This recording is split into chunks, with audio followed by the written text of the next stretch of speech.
కేవలం 7,999 up to 10 kgs వరకు బరువు తగ్గి అధిక బరువు నుంచి వచ్చే ప్రధాన సమస్యలను దూరం చేసుకోండి. అదే మరిగా నరేంద్ర మోడీ గారి నాయకత్వంలో ఉన్న బీజేపీ ముగ్గురు కలిసాం, కూటమి ఏర్పాటు చేశాం.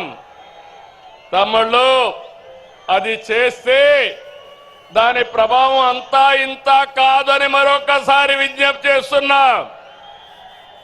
94% స్ట్రైక్ రేట్, 57% ఓట్ షేరు, అదిరిపోయే మెజారిటీలు.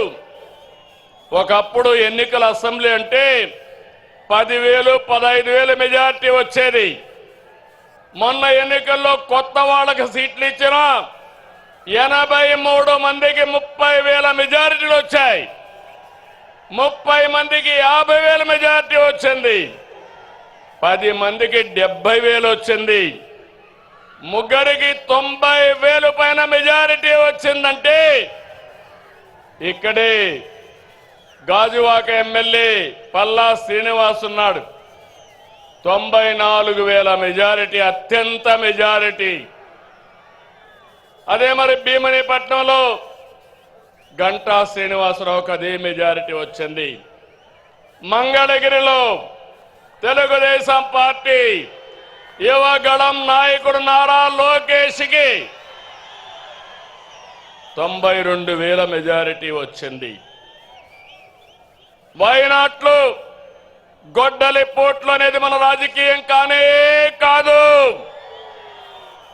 ప్రజలిచ్చిన అధికారాన్ని బాధ్యతలా భావించి ప్రతి క్షణం కష్టపడి పనిచేయడం మన విధానం. ఏడాదిగా అదే చేస్తున్నాం. సరిగ్గా ఏడాది క్రితం రాష్ట్రంలో చిమ్మ చీకట్లలో అస్తవ్యస్త పరిస్థితిలో ఉంది. విధ్వంస పాలనతో రాష్ట్రం 30 సంవత్సరాలు ఎన్నికెళ్ళింది. తమ్ముళ్ళు, 10 లక్షల కోట్ల రూపాయల అప్పులు, 1,20,000 కోట్ల రూపాయలు బకాయిలు, వడ్డీని 40,000 కోట్లు సంవత్సరానికి. ఇది కాకుండా అసలు కట్టాలి. మళ్ళా మీ అందరికీ పనులు చేయాలి. ప్రభుత్వ ఉద్యోగాలకి జీతాలు ఇవ్వలేని పరిస్థితి. అయితే కష్టాలు చూసి బెదిరిపోలేదు, సవాళ్లను చూసి పారిపోలేదు.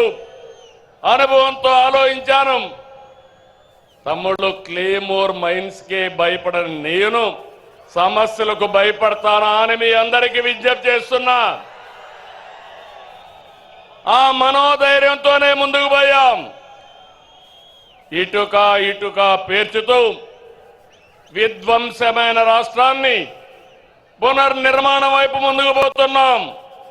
ఏడాదిలో ఎన్నో సంక్షేమ కార్యక్రమాలు, అభివృద్ధి కార్యక్రమాలు చేసి మన సత్తా చూపించే కార్యక్రమంలో ముందుకు పోతున్నాం. నేను ఒకటే ఎన్నికల ముందు చెప్పాను, అభివృద్ధి, సంక్షేమం, సంపద సృష్టి, నిరంతరం ఈ పేద ప్రజల జీవన ప్రమాణాలు మెరుగుపరచడం నా జీవితాశయం అని చెప్పి కూడా నేను మీకు తెలియజేస్తున్నా. ఈరోజు మీరు చూడండి, సంపద సృష్టించడం తెలిసిన పార్టీ తెలుగుదేశం పార్టీ.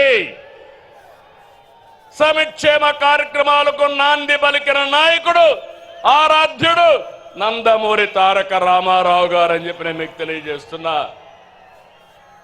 అదే నేను ఆలోచిస్తున్నా. నా కష్టం నా కోసరం కాదు.